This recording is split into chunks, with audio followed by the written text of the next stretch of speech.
Nous vous présentons avec joie l'émission Un temps d'espoir. C'est vrai que Jésus est venu dans un monde comme une lumière, afin que quiconque croit en lui ne demeure pas dans les ténèbres. Écoutez bien le message qui va suivre. Le Saint-Esprit veut vous parler, vous consoler, vous avertir. Un poids immense va tomber de vos épaules. Jésus adoucit encore aujourd'hui les peines et misères. Il guérit encore les blessures et procure du repos. Bonjour, chers amis, ici le pasteur Raymond Bourgier. Cette semaine, nous allons aller nous plonger dans un passage, une histoire de l'Ancien Testament par rapport à un homme qui n'a jamais voulu donner l'héritage de ses pères. La vigne de Naboth. La vigne de Naboth. Nous lisons ce passage dans Premier Roi, le premier livre des rois dans la Bible, au chapitre 21. Premier Roi, chapitre 21, du verset 11 au verset 16. Les gens de la ville de Naboth, les anciens et les magistrats qui habitaient dans la ville agirent comme Jézabel le leur avait fait dire, d'après ce qui était écrit dans les lettres qu'elle leur avait envoyées. Ils publièrent un jeûne et ils placèrent Naboth à la tête du peuple. Les deux méchants hommes vinrent se mettre en face de lui. Et ces méchants hommes déposèrent ainsi devant le peuple contre Naboth. Naboth a maudit Dieu et le roi. Puis ils le menèrent hors de la ville. Ils le lapidèrent et il mourut. Et ils envoyèrent dire à Jézabel, Naboth a été lapidé et il est mort. Lorsque Jézabel apprit que Naboth avait été lapidé et qu'il était mort, elle dit à son mari, le roi Akab, « Lève-toi, prends possession de la vigne de Naboth de Jizréel. Il avait refusé de te la céder pour de l'argent, car Naboth n'est plus en vie, il est mort. » Akab, entendant que Naboth était mort, se leva pour descendre à la vigne de Naboth de Jizréel afin d'en prendre possession. Nous allons arrêter là notre lecture de ce passage. Et avant de commencer cette histoire, j'aimerais vous rappeler deux choses très, très importantes. On a toujours besoin de se les rappeler. La première, c'est que Dieu est souverain. Dieu est tout-puissant. Dieu est infiniment saint et il hait le péché. La Bible dit dans Romains 1er chapitre, verset 18, « La colère de Dieu se révèle du ciel contre toute impiété. » La colère de Dieu se révèle du ciel contre toute impiété. C'est la première chose, avant de rentrer dans l'histoire, qu'il faut mettre pour baser notre histoire. Dieu est souverain, Dieu est infiniment saint. Et il est en colère contre toute impiété. La deuxième chose que l'on peut voir, et qui est écrite dans Romains au chapitre 2 et au verset 5, il est dit que pour les gens qui s'endurcissent, donc c'est-à-dire que devant la vérité qui est annoncée, devant la vérité qui est prêchée, il a dit, mais par ton endurcissement et par ton cœur impénitent, ça veut dire qu'il ne veut pas plier, qu'il ne veut pas s'humilier, qu'il ne veut pas, je dirais, reconnaître qu'il est pécheur, par ton endurcissement et par ton cœur impénitent, tu t'amasses un trésor de colère pour le jour de la colère et de la manifestation du juste jugement de Dieu qui rendra à chacun selon ses œuvres, réservant la vie éternelle à ceux qui par la persévérance à bien faire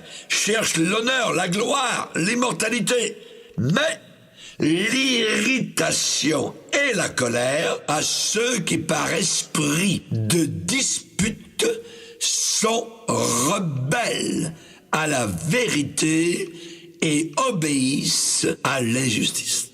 Nous avons là un principe très important.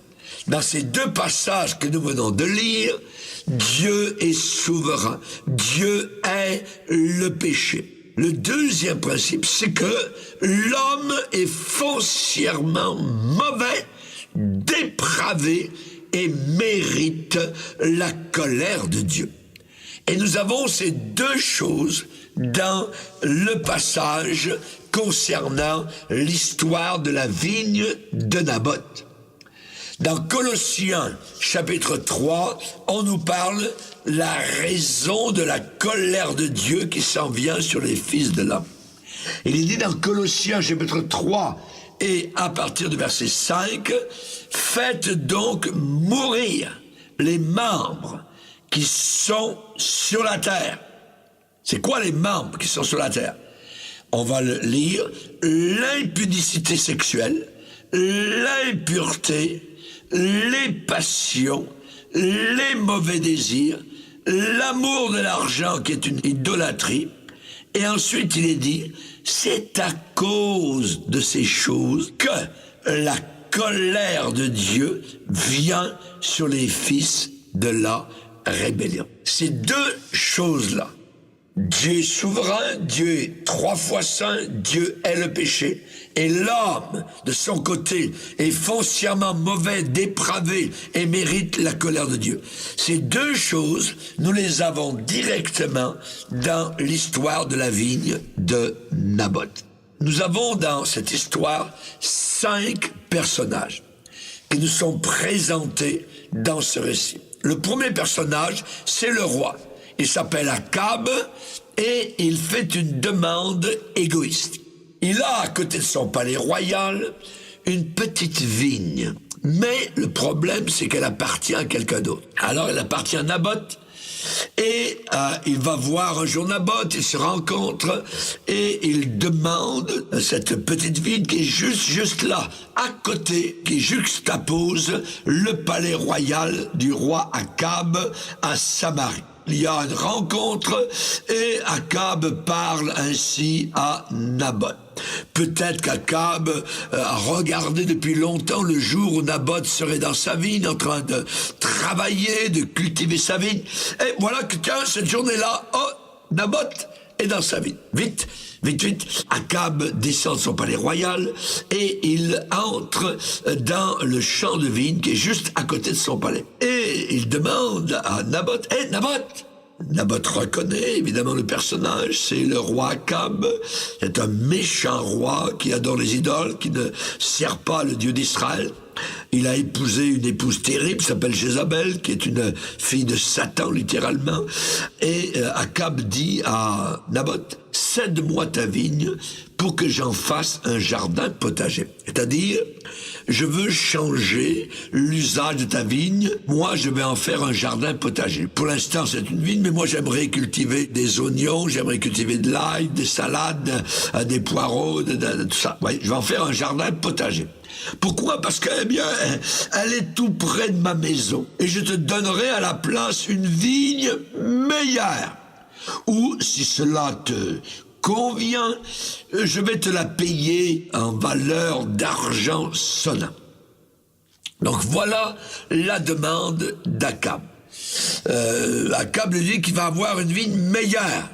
Ou alors, s'il le désire, une valeur en argent. Le roi d'Israël, n'oublions pas, est extrêmement riche. Mais il n'est pas satisfait de toutes ses possessions. Vous connaissez évidemment les riches, tout ce qui, dans leur insatisfaction, ils seraient satisfaits s'ils avaient un peu plus. Ces 3 mots signifient leur convoitise. Un peu plus. Et Akab n'est pas satisfait, il aimerait avoir un peu plus. Et voilà qu'il convoite le vignoble de Naboth. Naboth refuse catégoriquement. Non, non, non. Oh, la Bible parle de cela. Naboth répond à Akab que l'Éternel me garde de te donner l'héritage de mes pères. Nous voyons que Naboth relie cette vigne à un héritage de ses pères. Le roi retourne dans son palais royal comme un enfant gâté. Il s'en va dans sa chambre, il se couche, il ne veut pas manger cette journée-là. Il boude. La Bible dit qu'il rentra chez lui triste, irrité, se couche sur son lit, détourne son visage, ne mange rien. Ne mange rien. Ça veut dire que il se renfrogne, il se renferme, il boude, il se tient à l'écart parce qu'il n'a pas obtenu selon son désir. Et nous voyons cela régulièrement et même parfois dans l'Église. Ces chrétiens qui n'arrivent pas à leur fin, qui veulent agir comme ils veulent, quand ils veulent dans l'Église. Eux aussi se referment sur eux-mêmes, ils boudent et se tiennent à l'écart. La Bible dit, celui qui se tient à l'écart cherche ce qui lui plaît. Il n'arrive pas à obtenir selon son désir. Il n'arrive pas à ses fins. Voilà un enfant gâté. Voilà le roi Akab. Voilà le roi Akab. C'est une très pauvre attitude.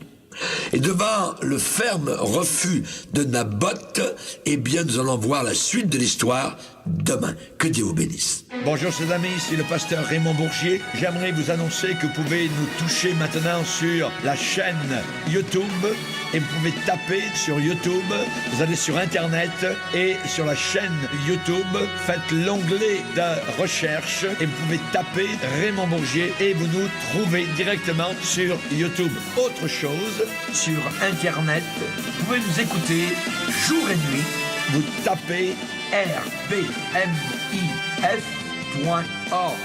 Que Dieu vous bénisse abondamment et que Dieu vous garde.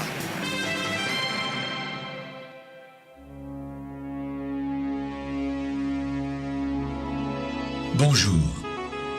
Ici le pasteur Raymond Bourgier de la Minute d'Espoir. Il y a quelques années de cela eut lieu l'année du bicentenaire américain. Lors des fêtes et des festivités, il y a eu toutes sortes d'attractions, particulièrement à Disney World. Et là-bas, il y avait un lieu où l'on pouvait voir vivre tous les présidents des États-Unis, depuis George Washington jusqu'à Monsieur Gerald Ford. Et dans une ambiance musicale, les rideaux se lèvent et l'on voit ces hommes agir sur la scène. Les doigts bougent, les lèvres sont synchronisées avec des paroles enregistrées qui sortent de leur bouche. Ces hommes de plastique regardent l'auditorium, tandis que leurs yeux brillent. Ces merveilles modernes d'un âge électronique se lèvent même de leur chaise et s'adressent à l'auditoire. On les croirait vraiment vivants. Mais ils ne sont pas vivants. Ils sont seulement animés. Ils sont froids, sans aucune vie. Mais voilà, c'est bien différent avec la résurrection de Jésus-Christ. Jésus est vraiment vivant. Nous ne pourrions pas être satisfaits avec simplement une animation sans vie. Il est bel et bien vivant. Écoutez-le. Que dit-il? Je suis la résurrection et la vie. Si quelqu'un croit en moi, il vivra quand même il serait mort. Au revoir, chers amis, et à la prochaine.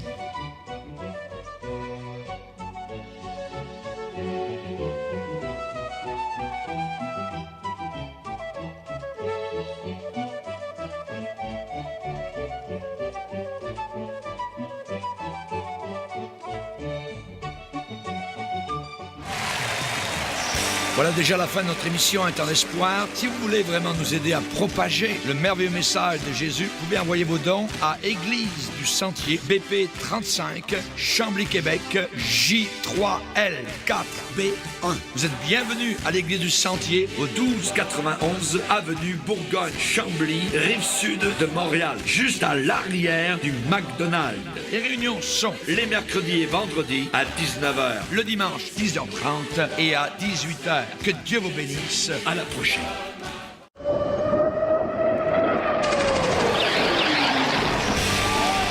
Nous vous présentons avec joie l'émission Un temps d'espoir. C'est vrai que Jésus est venu dans un monde comme une lumière, afin que quiconque croit en lui ne demeure pas dans les ténèbres. Écoutez bien le message qui va suivre. Le Saint-Esprit veut vous parler, vous consoler, vous avertir. Un poids immense va tomber de vos épaules. Jésus adoucit encore aujourd'hui les peines et misères. Il guérit encore les blessures et procure du repos. Bonjour amis, ici le pasteur Raymond Bourgier, bienvenue à l'émission Un temps d'espoir. Nous parlons cette semaine de ce qui est arrivé un jour en Israël avec Naboth, un homme de Dieu, un homme pieux qui n'a pas voulu céder sa vigne à un roi païen, un roi très riche qui convoitait la vigne de Naboth, qui n'était pas évidemment extrêmement riche. Et dans cette histoire, nous avons 5 personnages. Nous avons Akab, le roi. Nous avons Naboth qui a refusé de céder sa vigne. Nous avons la femme du roi qui s'appelle Jézabel. Nous avons Dieu, l'Éternel, qui a vu tout le processus de l'histoire. Et nous avons un homme de Dieu qui s'appelle Élie, qui entre en scène après la mort, la lapidation injuste de Naboth. Naboth refuse de céder sa vigne au roi Akab. Que Dieu me garde de te donner l'héritage de mes pères. Je ne donnerai pas l'héritage de mes pères. On peut se poser la question en se disant, mais n'était-ce pas un peu déraisonnable de répondre comme cela au roi? Le roi propose un échange, il dit je vais te donner une vigne meilleure à la place, ou alors je vais te la payer en valeur d'argent. Non, Naboth refuse catégoriquement. Non, non, non. Non, il dit non, je ne veux pas céder l'héritage de mes pères. Pourquoi? Eh bien parce que c'est bien plus qu'une affaire de sentiment, c'est une affaire d'obéissance et de soumission à la parole de Dieu. Cette vigne-là avait appartenu à ses pères depuis des siècles. Comment maintenant pourrait-il la vendre? Parce que le principe dans la Bible était celui-ci. Dans le livre des Nombres, chapitre 36, verset 7, il avait été dit, aucun héritage parmi les enfants d'Israël ne passera d'une tribu à une autre tribu. Mais vous vous attacherez chacun à l'héritage de la tribu de ses pères. Donc, cet héritage qui avait été accordé à Naboth avait appartenu à ses pères, son grand-père, son arrière-grand-père depuis très longtemps. Et donc, il voulait, en obéissance à la parole de Dieu, ne jamais s'en départir. Dieu avait expressément défendu la vente de cette propriété. Que Dieu me garde. Pour nous particulièrement, si nous voulons évidemment nous conformer au monde, nous sommes libres de faire ce que nous voulons. Mais les vrais chrétiens préfèrent obéir à la parole de Dieu que de vendre la vérité. La Bible dit « acquiert la vérité et ne la vend pas ». Ça veut dire quoi? Ça veut dire exactement ce qui est arrivé à Naboth. Nous avons une vigne merveilleuse appelée la Bible, la vérité, et nous ne voulons pas la vendre. Naboth a entendu Akab lui proposer un marché de dupes. Je vais à la place t'accorder une vigne meilleure. Nous n'avons rien de meilleur. Ce monde ne peut rien nous donner. Ce monde ne peut rien nous proposer de mieux que ce que nous avons, l'héritage de nos pères. Depuis 2000 ans, nous avons maintenant un héritage glorieux et nous allons nous battre dents et ongles pour cet héritage. La Bible dit de combattre pour la foi qui a été transmise aux saints une fois pour toutes. Il s'est glissé parmi nous certains Akab dont la condamnation est écrite depuis longtemps, qui veulent changer la grâce de notre Dieu en des solutions. Comme Akab voulait changer cette vigne en un jardin potager. Le diable veut cultiver cultiver ses fruits, évidemment amers, à la place de la vigne. Il propose un marché de dupes, quelque chose de meilleur. Nous n'en voulons pas. Il n'y a rien de mieux que ce que nous avons reçu de la part du Seigneur. Naboth a dit, comment ferais-je cette chose défendue par Dieu? On voit Joseph dans l'Ancien Testament qui n'a jamais voulu aller avec la femme du patron dans sa chambre.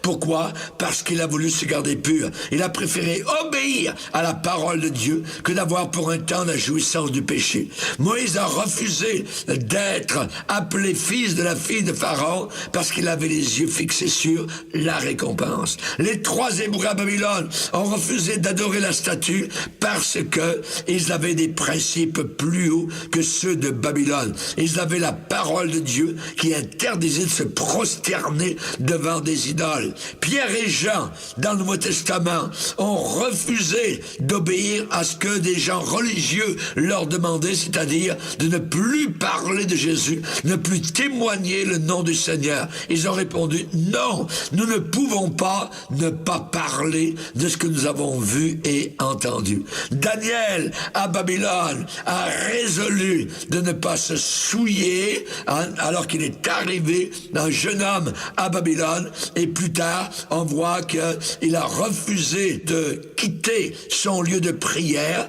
et ça lui a valu la fosse au lion. Chers amis, nous ne céderons pas l'héritage de nos pères. Nous avons un grand héritage. Nous avons la Bible, Jésus-Christ, né d'une jeune fille vierge, enterré, ressuscité. Nous avons le ciel, l'enfer, les grandes doctrines de la parole de Dieu. Nous allons nous y attacher solidement.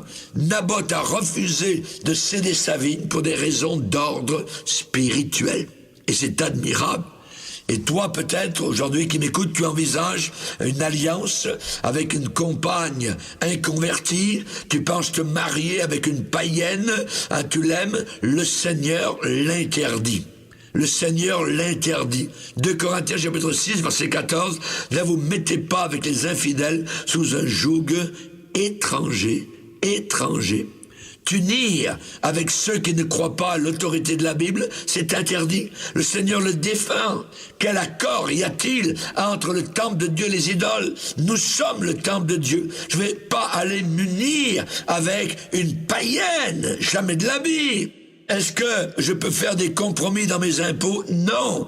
On te demande de payer tous tes impôts parce que la Bible le demande. On va obéir. Naboth a eu le courage de ses convictions. Parfois, c'est une position qui coûte cher, que celle que Naboth a prise, de prendre position pour Dieu et pour sa justice. Pourquoi?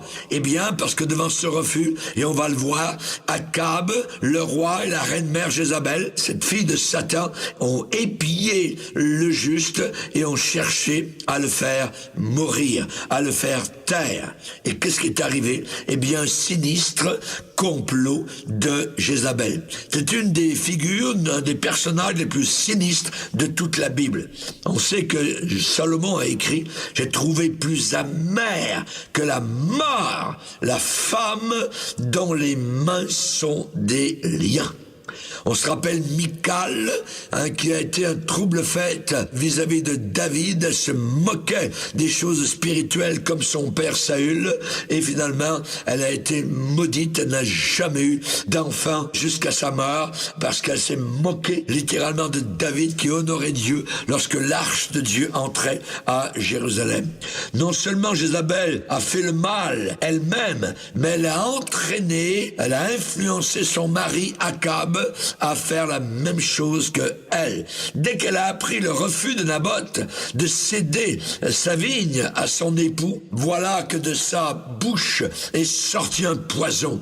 Madame Jézabel a commencé à sortir son poison, un sarcasme virulent. Est-ce bien toi, chéri maintenant qui exerce la souveraineté en Israël. Est-ce que c'est bien toi? Voyez, plus que ça, elle a commencé à calomnier, elle a commencé à imiter la signature de son mari, elle a écrit au nom d'Akab des lettres qu'elle a scellées du sceau d'Akab. Elle a calomnié. Le calomniateur en personne, c'est Satan. Et c'était une fille du diable. Donc, elle a fait comme son père. Elle a écrit la fausseté du mensonge. Le diable est le père du mensonge. Elle a écrit ces lettres-là. Elle les a envoyées aux magistrats de ce monde. Elle a écrit évidemment des mensonges. Et on sait particulièrement qu'elle a agi avec une politique hypocrite. Elle s'est servie du monde religieux. Elle a demandé que l'on jeûne et que l'on prie. Imaginez, madame, elle s'est cachée derrière le jeûne et la prière pour mieux se cacher, pour mieux voiler, comme Satan se cache, comme ce serpent qui se glisse pour attaquer et jeter son venin. On voit qu'elle s'est débarrassée de son pieux sujet, de l'homme qui craignait Dieu, et elle a donné finalement à son mari la vigne. On va voir la suite demain. Que Dieu vous bénisse. Bonjour chers amis, ici le pasteur Raymond Bourgier. J'aimerais vous annoncer que vous pouvez nous toucher maintenant sur la chaîne YouTube et vous pouvez taper sur YouTube, vous allez sur Internet et sur la chaîne YouTube, faites l'onglet de recherche et vous pouvez taper Raymond Bourgier et vous nous trouvez directement sur YouTube. Autre chose, sur Internet, vous pouvez nous écouter jour et nuit, vous tapez rbmif.org. Que Dieu vous bénisse abondamment et que Dieu vous garde.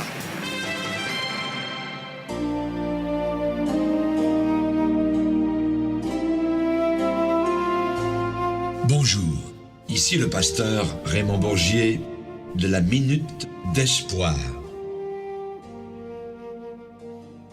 Arrivé sur la colline de Golgotha, Jésus fut étendu. Sur la croix, il a offert ses mains et ses pieds au clou des bourreaux romains. Puis le gibet a été élevé, fixé dans la terre, dans le trou prêt à le recevoir. L'agneau de Dieu, le juste, s'est laissé crucifier sans la moindre résistance. Cependant, ne l'oublions jamais, il aurait pu agir tout autrement. Être accablé, quand c'est inévitable, c'est une chose. Avoir tort, lorsque l'on n'a pas raison, c'est une chose. Supporter un châtiment, une punition, quand on le mérite, c'est une chose. Mais ne pas résister aux méchants quand on est sans faute, sans péché, impeccable, tout-puissant, c'est cela, l'esprit de la croix.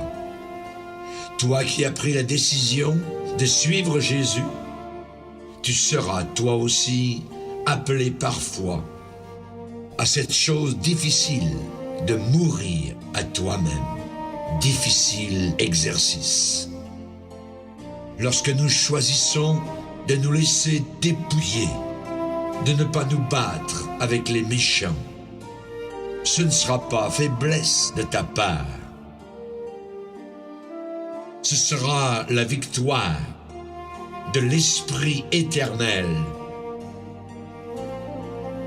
au sein de ta misère. Au revoir, chers amis, et à la prochaine.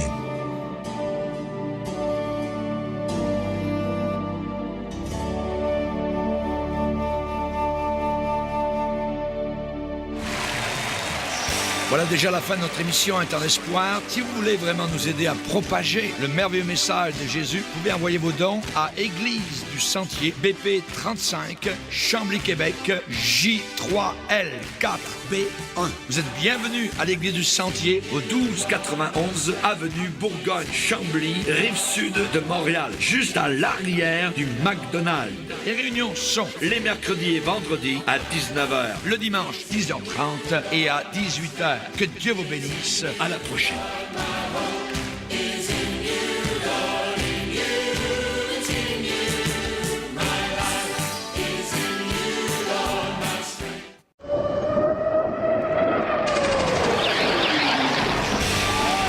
Nous vous présentons avec joie l'émission Interdespoir. C'est vrai que Jésus est venu dans un monde comme une lumière, afin que quiconque croit en lui ne demeure pas dans les ténèbres. Écoutez bien le message qui va suivre. Le Saint-Esprit veut vous parler, vous consoler, vous avertir. Un poids immense va tomber de vos épaules. Jésus adoucit encore aujourd'hui les peines et misères. Il guérit encore les blessures et procure du repos.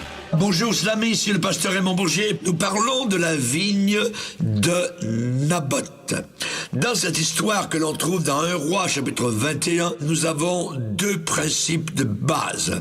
Nous avons deux colonnes que nous avons enfoncées sur le roc solide de la vérité. La première colonne, c'est que Dieu est souverain, Dieu est tout-puissant, Dieu est infiniment saint et il hait l'hypocrisie, le péché. Et la deuxième colonne que nous avons cimentée dans le socle de la vérité, c'est que l'homme est foncièrement mauvais, dépravé, et comme le serpent toujours circule avec des détours en se tordant, l'homme est tordu aussi et mérite la colère de Dieu. Voilà les deux colonnes sur lesquelles nous allons bâtir et recevoir les instructions de cette histoire. Il y a le roi Akab qui a fait une demande égoïste. Il voulait la vigne de Naboth qui est à côté de son palais royal à Samarie. Il y a le deuxième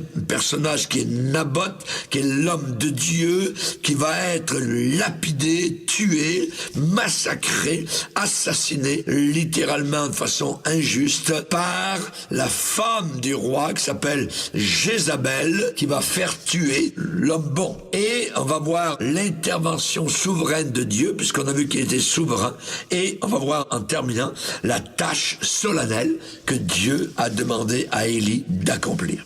Donc, voyant que Naboth ne veut pas céder sa vigne à Akab, son mari, Jézabel, cette fille du diable, va calomnier, elle va user d'hypocrisie, elle va user de religion, elle va même demander que l'on prie, tout ça. Vous savez que toute prière n'est pas de Dieu et que l'on peut prier évidemment pour toutes sortes de sujets et que même le méchant prie et même les païens prient. Et ici on voit Jézabel en train de prier, même de jeûner, et on voit qu'étant la reine, elle a demandé en envoyant du mensonge, des lettres écrites en mensonge, elle a demandé que l'on jeûne. Elle a dit, voici publié un jeûne, imaginez, et placer Naboth à la tête du peuple et essayer de trouver deux méchants hommes, deux faux témoins qui vont déposer contre lui et qui vont dire, tu as maudit Dieu, ce que Naboth évidemment n'a jamais fait, et tu as maudit le roi,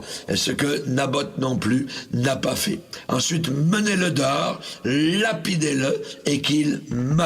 Donc nous voyons une femme qui use de mensonges, qui se sert de Dieu, de la prière et du jeûne pour arriver à ses fins.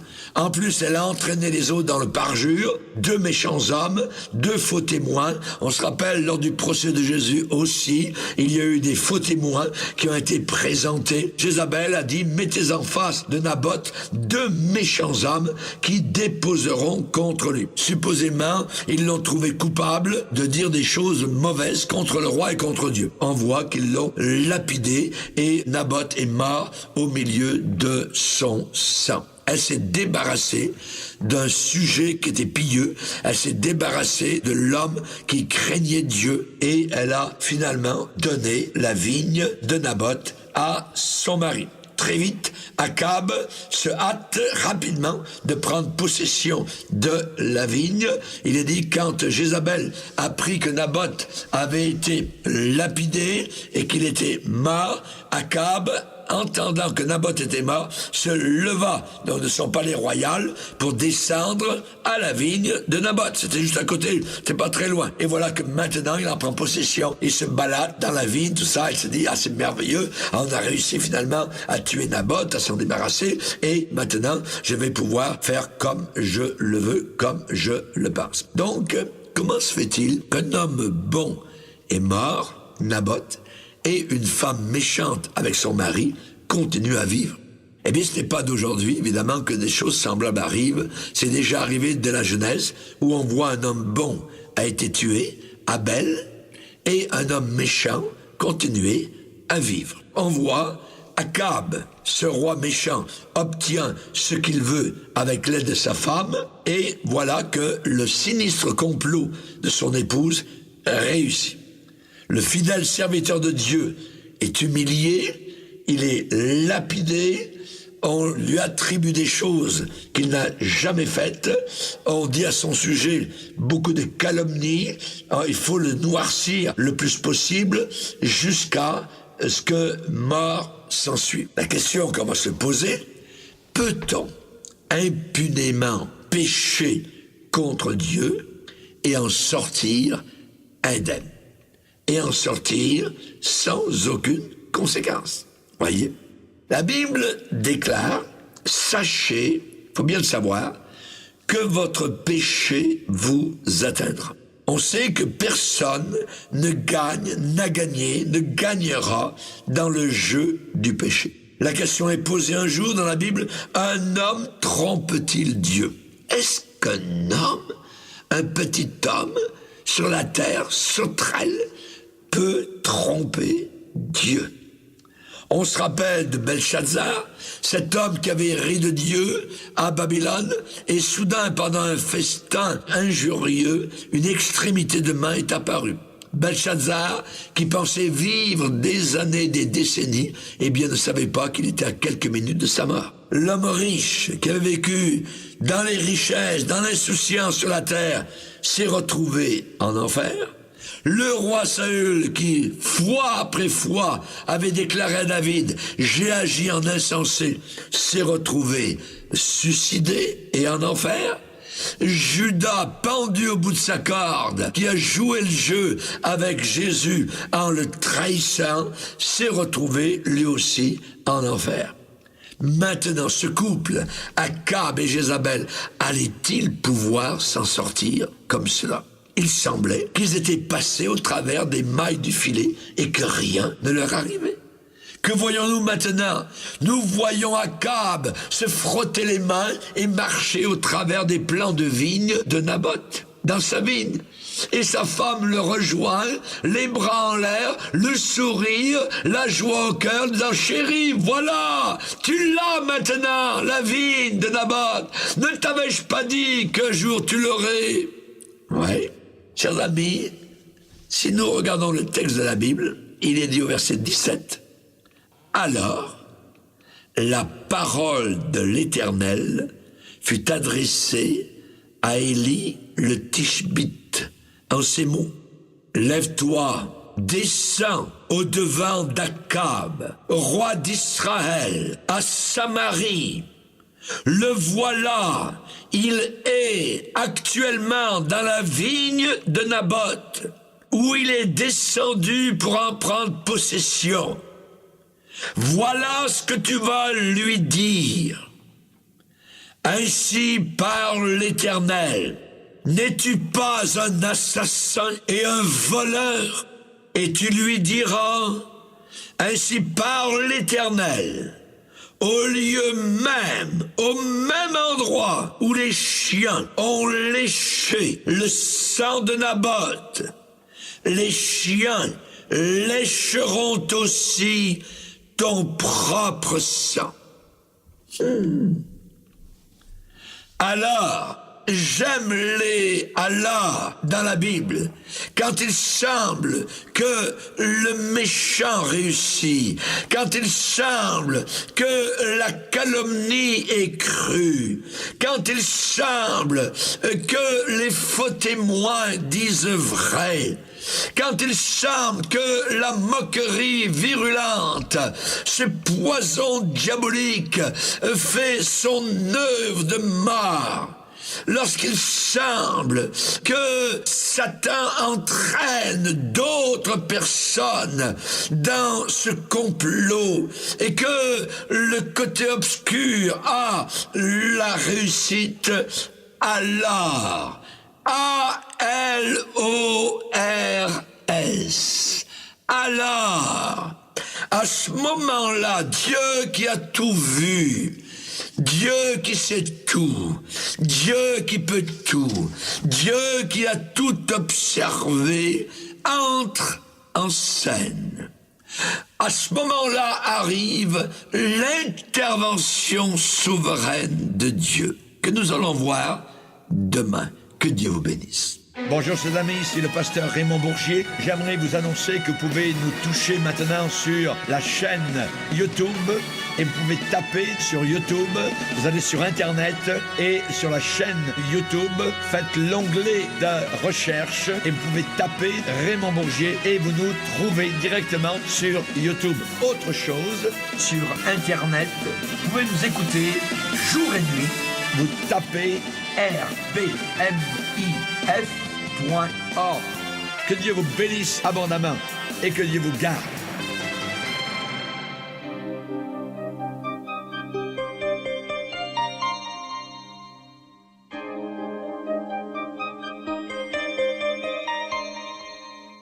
Bonjour.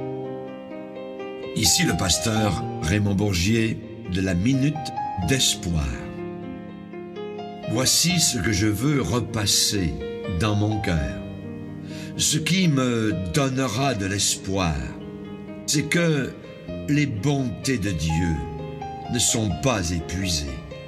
Ses compassions ne sont pas terminées.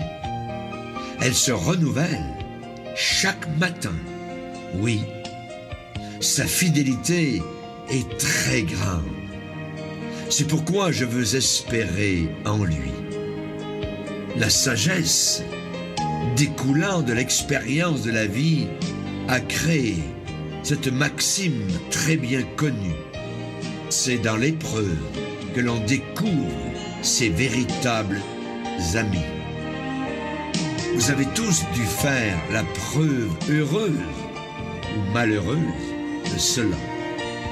C'est à l'occasion de souffrances physiques ou morales que beaucoup de personnes se sont rapprochées de Dieu. Au lieu de le maudire à cause de leurs peines et misères, beaucoup ont appris à entrer en communion avec le Seigneur et à le bénir. Oui, il est l'ami suprême et non pas un Dieu froid et lointain. Mais à celui ou celle qui pleure, il dit encore « J'ai vu tes larmes ». Au revoir, chers amis. Et à la prochaine. Bonjour, ici le pasteur Raymond Bourgier de la Minute d'Espoir. Heureux l'homme qui ne marche pas selon le conseil des méchants, qui ne s'arrête pas sur la voie des pécheurs et qui ne s'assied pas en compagnie des moqueurs, mais qui trouve son plaisir dans la loi de l'Éternel et qui la médite jour et nuit. Il est comme un arbre planté près d'un courant d'eau qui donne son fruit dans sa saison et dont le feuillage ne se flétrit point. Tout ce qu'il fait lui réussit. Il n'en est pas ainsi des méchants.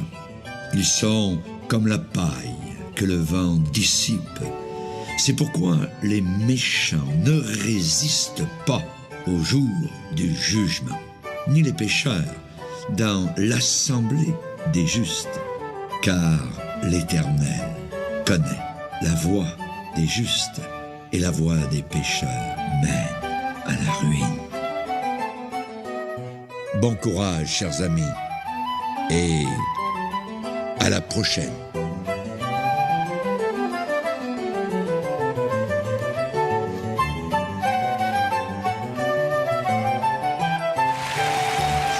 Voilà déjà la fin de notre émission Un temps d'espoir. Si vous voulez vraiment nous aider à propager le merveilleux message de Jésus, vous pouvez envoyer vos dons à Église du Sentier, BP 35, Chambly, Québec, J3L4B1. Vous êtes bienvenus à l'Église du Sentier, au 1291 avenue Bourgogne-Chambly, rive sud de Montréal, juste à l'arrière du McDonald's.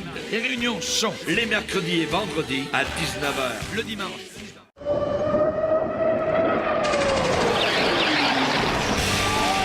Nous vous présentons avec joie l'émission Un temps d'espoir. C'est vrai que Jésus est venu dans un monde comme une lumière, afin que quiconque croit en lui ne demeure pas dans les ténèbres. Écoutez bien le message qui va suivre. Le Saint-Esprit veut vous parler, vous consoler, vous avertir. Un poids immense va tomber de vos épaules. Jésus adoucit encore aujourd'hui les peines et misères. Il guérit encore les blessures et procure du repos. Bonjour amis, c'est le pasteur Raymond Bourgier. Cette semaine, nous sommes plongés dans une histoire des plus intéressantes par rapport à la vigne de Naboth. Et là, évidemment, il y a beaucoup d'avertissements, de leçons et de protection par rapport à ce qui peut nous arriver, nous aussi, dans nos vies personnelles. Ces choses ont été écrites pour notre instruction, à nous qui sommes parvenus à la fin des siècles. Nous avons posé en début de semaine 2 colonnes solides. La première colonne était la souveraineté du Dieu Tout-Puissant, ce Dieu infiniment saint qui hait le péché. La deuxième colonne, eh bien, c'est l'homme qui, ne l'oublions pas, est foncièrement mauvais, lépreux, dépravé, tordu et qui mérite la colère du Seigneur.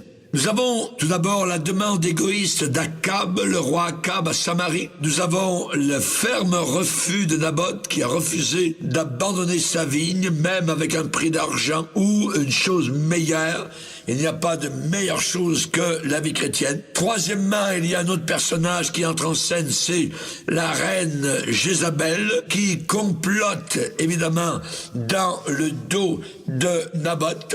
Il y a un quatrième personnage qui est l'intervention souveraine de Dieu. En cinquième, il y a la tâche solennelle qui est demandée à un grand homme de Dieu qui s'appelle le prophète Élie. Naboth refuse parce que on ne doit pas donner ou vendre son héritage d'une tribu à une autre. Dieu avait dit, vous vous attacherez chacun à l'héritage de ses pères, et c'est ce que Naboth va faire en obéissance à la parole de Dieu. C'est admirable. Naboth maintenant va entrer entre les mains terribles d'une femme appelée Jézabel qui va se moquer de son mari. Tout d'abord, elle va écrire au nom d'Akab des lettres qu'elle va sceller du sceau royal de son mari.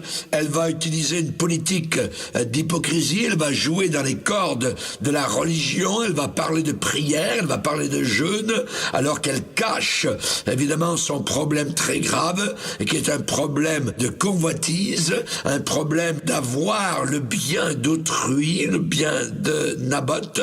Elle va se trouver des faux témoins, elle marche dans l'obscurité, dans le mensonge, elle est de connivence avec le diable, et finalement, elle arrive à ses fins en faisant tuer Naboth, qui va être lapidé. L'homme bon meurt comme Abel est mort, et le méchant Caïn va continuer à vivre. Ici, c'est Akab et Jézabel qui semblent échapper à la justice de Dieu. Est-ce que vraiment on peut échapper à la justice de Dieu?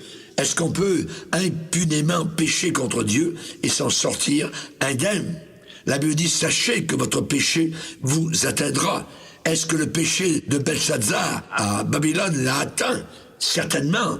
une extrémité de main un jour est apparue dans le palais royal pour lui dire que maintenant c'était fini. Sa vie était pesée dans les balances de Dieu et qu'il avait été trouvé léger et que ses jours avaient été comptés et que maintenant c'était le dernier qu'il venait de vivre. Voyez, l'homme riche sur la terre se moquait de Dieu, s'est retrouvé en enfer.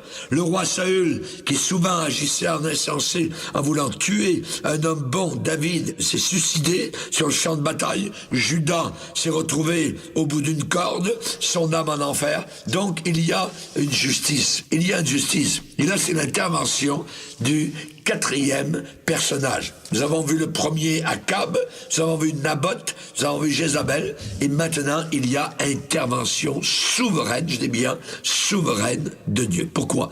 Parce qu'on ne se moque pas, on ne se moque pas de Dieu. Ce qu'un homme sème, il le récolte aussi. Akab et Jézabel avaient défié l'Éternel dans cette affaire.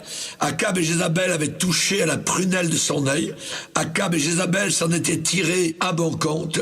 Mais Dieu, qui est souverain dans l'univers, dans toute situation, c'est toujours lui qui a eu et qui aura toujours le dernier mot. Et c'est avec ce Dieu-là que vous-même qui m'écoutez, vous aurez affaire un jour. C'est à ce Dieu-là que tous les hommes devront rendre compte un jour. La prophétie d'Enoch va s'accomplir. Voici le Seigneur est venu avec ses saintes myriades pour exercer un jugement contre tous. Dans Romains 14, il est dit au verset 10 à 12, « Nous comparaîtrons tous devant le tribunal de Dieu. Car il est écrit, « Je suis vivant, dit le Seigneur, tout genou fléchira devant moi et toute langue donnera gloire à Dieu. » Tout genou, toute langue, tout être vivant. Je suis vivant moi-même, dit le Seigneur. Tout genou fléchira devant moi. Donc vous allez aller vous retrouver devant Dieu. Toute langue va donner gloire à Dieu. Vous êtes obligé, monsieur, madame, de dire gloire à Dieu. Dieu, tu avais raison. Et moi, j'étais un insensé. Ainsi, chacun de nous rendra compte à Dieu pour lui-même. Dans le monde actuellement, eh bien, il y a les Akab et Jézabel, et il y a les Naboth et les Élie. Il y a les Caïn et les Akab. Il y a les méchants et ceux qui ont l'intelligence des temps, qui comprennent. Il y a les injustes, les souillés, les sales, et les justes, les saints. Voyez, il y a les Hérodes, les Hérodias, les Salomé et les Jean-Baptiste. Il y a les boucs et les brebis. Il y a l'ivraie et il y a le bon grain. Il y a toujours cette séparation qui, tôt ou tard, va se faire. Qu'est-il arrivé? Quand il semblait que maintenant le petit vignoble de Naboth avait été acquis par extorsion et sur le sang de Naboth, que maintenant tout allait bien, comme sur des roulettes pour Akab et Jézabel. Mais Dieu avait vu. Du haut des cieux, Dieu voit tout. Et Élie, donc, a été envoyé par le Seigneur et a dit à Akab, « Tu es un assassin, tu es un voleur. » Et à l'endroit même où les chiens, pendant que ta femme a fait lapider Naboth, les chiens vont lécher ton propre sang. Et ensuite, il a parlé sur sa femme et il dit sur Jézabel, les chiens mangeront Jézabel près du rempart de Jezréel. Tous les deux, vous allez mourir de mort terrible. Comment ça s'est passé? Eh bien, Akab, un jour, se trouvait dans un champ de bataille et il s'était déguisé.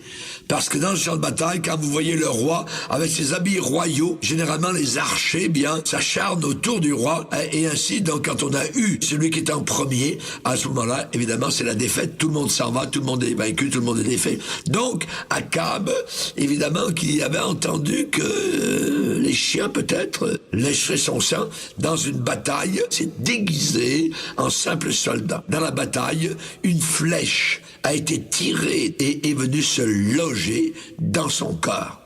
Et là, il a demandé qu'on le tire en dehors du champ de bataille. Son sang a coulé dans son char de guerre et il est mort exactement au même endroit où Naboth avait été tué. Sa femme elle a été ce qu'on appelle défenestrée. C'est-à-dire que les gens l'ont vue d'en bas du palais royal et un homme, une sorte de gouverneur qui s'appelait Jéhu, est entré dans Jezréel et Jézabel l'ayant appris, elle s'est mis du phare à ses yeux, elle s'est paré la tête, toujours cette fille de Satan qui a essayé de se déguiser, elle a regardé par la fenêtre du palais royal et Jéhu, qui était en bas, a demandé à des autres personnes qui étaient à côté d'elle dans la fenêtre, dit jetez-la en bas. Et les eunuques ont obéi à l'ordre qui était donné d'en bas. Jéhu a dit jetez-la en bas. Et ils la jetèrent. Et lorsqu'on a voulu plus tard l'enterrer, Jéhu l'a foulé à ses pieds, il est entré dans la ville, il a mangé, il a bu, il tente de manger et de boire, puis il a dit à ses hommes, allez voir cette maudite, son cadavre, et enterrez-la, parce qu'elle est fille de roi. Ils allèrent pour l'enterrer, mais ils ne trouvèrent d'elle que le crâne, les pieds et les paumes des mains. Exactement comme Élie l'avait déclaré. Élie avait dit, les chiens mangeront la chair de Jézabel dans le champ de Jezréel. Et le cadavre de Jézabel sera comme du fumier sur la face des champs. Quand on a voulu faire l'enterrement, il n'y avait pas suffisamment de corps, il n'y avait que le crâne, que les paumes des mains et les bouts de pied qui étaient restés, mais les chiens avaient tout mangé, cette femme-là. Donc, nous voyons que Dieu a vengé la mort de Naboth. Ne soyez pas dans le mauvais camp, soyez dans le bon camp. Dieu a dit, j'honorerai ceux qui m'honoreront. Ceux qui m'honoreront. N'oubliez pas qu'un jour l'apôtre Jean a vu les morts. Il dit, je vis les morts, les grands de ce monde, et les petits qui se tenaient devant le trône. Et même, il n'y avait aucune terre et aucun ciel. La terre avait disparu et même le ciel. Et ils furent jugés. Et ils furent tous envoyés en enfer. Imaginez. Dans l'Apocalypse 20, la tâche a été terrible à Élie. On va la voir demain. Que Dieu vous bénisse. Bonjour, chers amis. Ici le pasteur Raymond Bourgier. J'aimerais vous annoncer que vous pouvez nous toucher maintenant sur la chaîne YouTube. Et vous pouvez taper sur YouTube, vous allez sur Internet et sur la chaîne YouTube, faites l'onglet de recherche et vous pouvez taper Raymond Bourgier et vous nous trouvez directement sur YouTube. Autre chose, sur Internet, vous pouvez nous écouter jour et nuit, vous tapez rbmif.org. Que Dieu vous bénisse abondamment et que Dieu vous garde. Bonjour, ici le pasteur Raymond Bourgier de la Minute d'Espoir.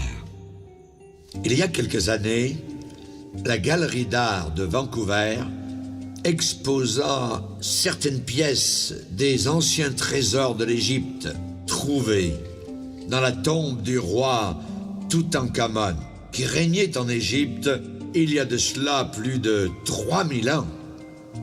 La collection était fabuleuse. C'était fascinant de voir la perfection des objets symbolisant la divinité, l'autorité, la protection. Mais le roi Toutankhamon est mort. Il est retourné en poussière. Tout l'or et toute la grandeur de l'Égypte ne pourraient le ramener à la vie. Mais nous avons un roi, Jésus-Christ, le Fils de Dieu, qui est ressuscité des morts. Sa tombe n'était pas bordée d'or. Son linceul n'était pas cousu d'or. Mais il a apporté des richesses incalculables pour tous ceux et celles qui croient en son nom. Il est sorti d'une tombe scellée et a démontré à jamais son autorité et sa puissance. Il n'a pas de tombe exposée au regard des curieux, mais sa puissance est à la disposition de tous ceux qui, maintenant, croient. Quelle que soit votre difficulté aujourd'hui, maintenant, il vous offre de l'or en barre. Ces barres d'or s'appellent son amour, son pardon, sa gloire, son ciel, son paradis. Au revoir, chers amis, et à la prochaine.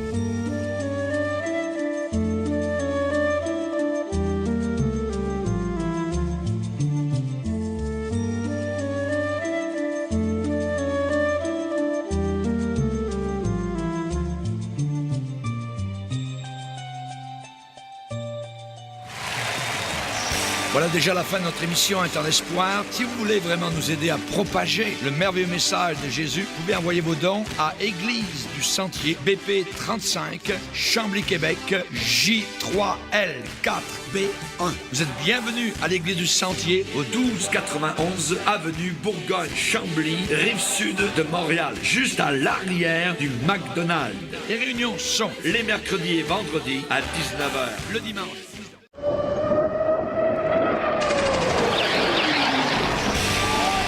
Nous vous présentons avec joie l'émission Un temps d'espoir. C'est vrai que Jésus est venu dans un monde comme une lumière, afin que quiconque croit en lui ne demeure pas dans les ténèbres. Écoutez bien le message qui va suivre. Le Saint-Esprit veut vous parler, vous consoler, vous avertir. Un poids immense va tomber de vos épaules. Jésus adoucit encore aujourd'hui les peines et misères. Il guérit encore les blessures et procure du repos. Bonjour amis, ici le pasteur Raymond Bourgier. Nous sommes heureux de nous retrouver encore devant la parole de Dieu. Quand elle est ouverte, de son sein jaillit un flot de lumière éternelle. À l'intérieur de ces pages, il y a un tas de leçons et nous devons faire attention à tout ce qu'elle nous enseigne. L'Éternel est mon berger, il me dirige près des eaux paisibles. L'Éternel ne vous dirigera jamais vers le mal, vers l'obscurité, vers ce qui est sale, vers le diable. Quand Jésus-Christ est notre berger, alors nous nous éloignons du mal. Nous sommes ramenés près des eaux paisibles. La présence de Jésus est une source de vie spirituelle pour notre âme. La parole de Dieu reste et demeure un moyen de purification. Elle nous purifie. Elle nous nettoie de nos mauvais sentiments. Elle nous nettoie de nos souillures. Elle nous nettoie de nos mécontentements, de nos murmures. La parole de Dieu est vive. Elle est vivifiante. Elle vivifie notre être intérieur. Plus que cela, elle est apaisante. Elle apaise le cœur tourmenté. Elle est rafraîchissante. Elle nous désaltère pleinement quand nous manquons d'amour, quand nous manquons de pardon, quand nous manquons de direction. La parole de Dieu fait jaillir un flot de reconnaissance et de louange envers notre Sauveur et Rédempteur. Alléluia. Gloire au Seigneur. Que Dieu soit béni par sa parole et par le Saint-Esprit. Dieu inonde notre cœur de joie, notre cœur de paix, notre cœur d'amour. Nous avons vu durant cette semaine la vigne de Naboth.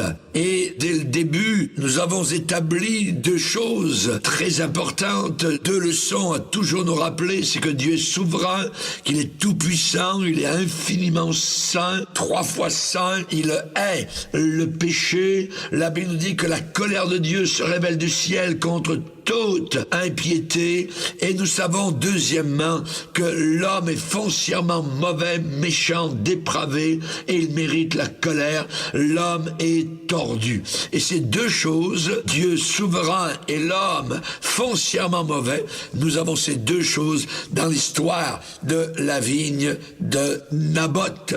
Nous avons tout d'abord Akab, le méchant roi, nous avons le refus de Naboth, nous avons le complot de Jézabel, cette fille de Satan, nous avons l'intervention surnaturelle de Dieu et nous avons une tâche solennelle qui a été demandée, requise de la part du Seigneur. Cette tâche, c'est Élie, l'homme de Dieu, le prophète, qui devait la réaliser. Quand Akab a pris possession de la vigne de Naboth de façon violente et avec le sang, avec le mensonge, avec l'hypocrisie sur le sang de Naboth, il prend plaisir à venir maintenant dans cette vigne qu'il appelle sienne. C'est un voleur. Plus que cela, c'est un assassin. Et c'est à ce moment-là, dans cette histoire, j'ai remarqué qu'il y avait 2 fois le mot « alors ». Lorsque Akab a entendu le refus de Naboth de céder sa vigne, il est dit « alors ». Jézabel, sa femme, lui dit « est-ce bien toi maintenant qui exerces la souveraineté en Israël? Lève-toi, prends la nourriture, mange, réjouis-toi, parce que moi, je vais te donner la vigne de Naboth de Jezreel. » Alors, entre en scène Jézabel. Et un peu plus loin, un deuxième « alors ». Une fois que Akab et Jézabel de connivence réussissent dans leur complot, alors, mais c'est un alors qui vient de Dieu. Alors, la parole de l'Éternel fut adressée à Élie. Dès l'instant, dès le moment où Akab a pris possession de la vigne, Dieu a parlé à Élie. Qu'est-ce qu'il lui a demandé? Je vais vous le dire. Il lui a demandé une tâche très difficile à accomplir, c'est-à-dire à reprendre. Et s'il y a une tâche dans l'Église de Dieu qui est dure, qui est une des plus dures, c'est de reprendre. Quand vous reprenez le roi, le pasteur, généralement cette réprimande n'est pas acceptée. Quand vous reprenez des gens parce qu'ils ont mal agi ou parce qu'ils sont en train de mal agir, cette réprimande n'est pas acceptée. Et au travers des années de ministère où j'ai été pasteur dans plusieurs églises, où j'ai dû reprendre des gens parce qu'ils ont mal agi, ce qui arrive de façon générale et récurrente, c'est que ceux que l'on reprend, que l'on aime, mais que l'on reprend, eh bien, quittent l'Église. Ils ne supportent pas la réprimande. C'est une chose très difficile, et c'est la raison pour laquelle tant d'églises végètent et ont des pommes pourries à l'intérieur, parce que le pasteur n'ose pas reprendre. Vous rappelez ce qui est arrivé dans l'église chrétienne où un couple s'est mis de connivence pour mentir au pasteur Pierre et pour dire des choses qui n'étaient pas vraies. Ils sont morts tous les deux dans l'église. Le groupe de jeunesse a dû faire l'aller et retour avec un premier cercueil et un deuxième cercueil le même jour, à environ 3 heures d'intervalle. Pourquoi? Parce que Dieu a jugé. Là aussi, il faut reprendre. Paul a dit à Timothée qu'à la fin des temps viendrait une époque où ça serait très difficile de tenir église et de prêcher la sainte doctrine. Il va lui dire, je t'en conjure, ça veut dire c'est une charge, voyez, devant Dieu et devant Jésus-Christ. Imaginez, Paul en prend Dieu et Jésus à témoin. Je t'en conjure devant Dieu, devant Jésus-Christ, qui doit juger les vivants et les morts. C'est-à-dire ceux qui ont la vie de Dieu et ceux qui sont morts dans leur péché. Ils vont être jugés. Et au nom, en plus, il renchérit, au nom de son apparition soudaine, de son royaume, qu'est-ce qu'il faut faire? Prêche la parole. Insiste en toute occasion, favorable ou non. Reprends. Ça, nous avons cette chose-là dans la parole. Reprends. Voyez. Pourquoi la Bible a-t-elle été écrite? La Bible dit que toute l'écriture est inspirée de Dieu et elle est utile pour enseigner, convaincre, pour corriger. que des gens ont besoin d'être corrigés. Aujourd'hui, on ne veut pas corriger, voyez. On ne veut pas reprendre. Pourquoi? Parce que ça entraîne des problèmes. Mais en ne reprenant pas, plus de problèmes vont se produire. Raison pour laquelle la Bible demande à ceux qui sont en autorité de reprendre.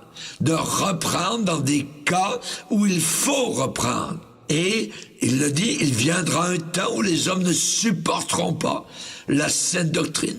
Ils ne supporteront plus un enseignement qui est sain, qui est en santé, détourneront l'oreille de la vérité, se tourneront vers des fables.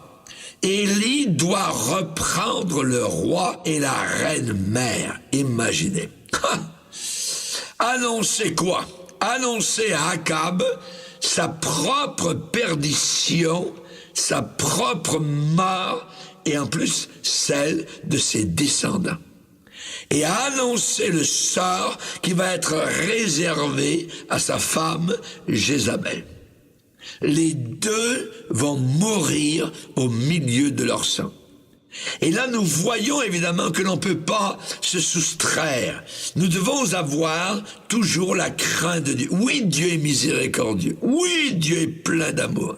Mais n'oublions jamais que Dieu est saint. Dieu est juste. Et alors que, de façon générale, le jugement est en train de se préparer, eh bien, le seul moyen d'échapper, c'est de se repentir, se soumettre, s'humilier à l'autorité totale et finale de Jésus-Christ. Tu n'as qu'un seul refuge, c'est le Seigneur. Jean-Baptiste a demandé de fuir la colère à venir. Jésus, il est quoi? Il est 4 choses. Dans Ésaïe 32, verset 2, un abri contre le vent, un refuge contre la tempête, un courant d'eau frais dans un lieu desséché et l'ombre d'un grand rocher dans une terre sèche. Que Dieu vous garde, que Dieu vous bénisse. Marchons avec Dieu dans sa crainte. Amen. Bonjour chers amis, ici le pasteur Raymond Bourgier. J'aimerais vous annoncer que vous pouvez nous toucher maintenant sur la chaîne YouTube et vous pouvez taper sur YouTube, vous allez sur Internet et sur la chaîne YouTube, faites l'onglet de recherche et vous pouvez taper Raymond Bourgier et vous nous trouvez directement sur YouTube. Autre chose, sur Internet, vous pouvez nous écouter jour et nuit, vous tapez rbmif.org. Que Dieu vous bénisse abondamment et que Dieu vous garde.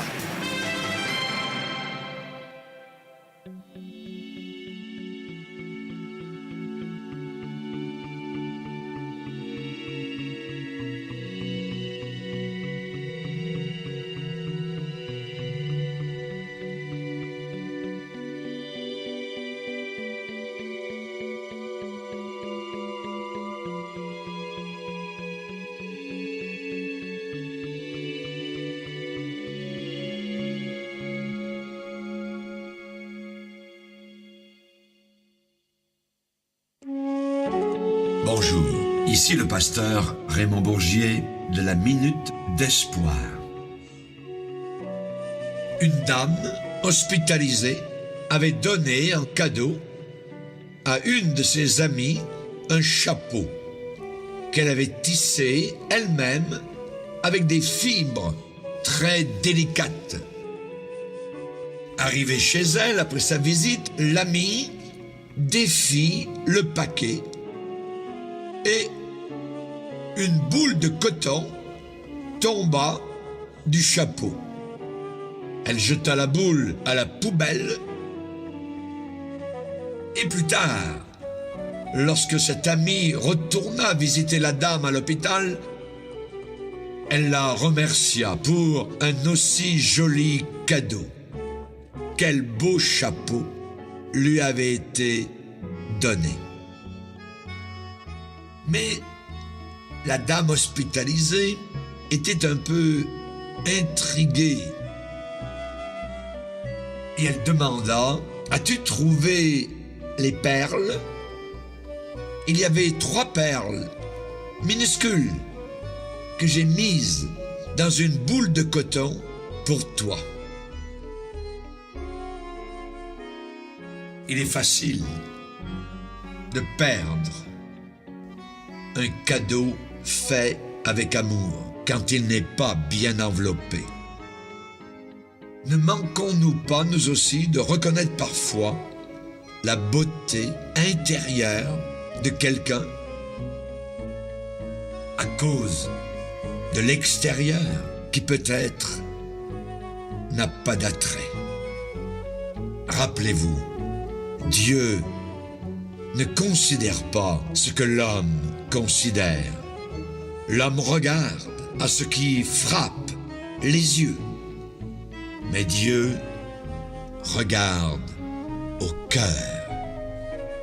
Au revoir, chers amis, et à la prochaine.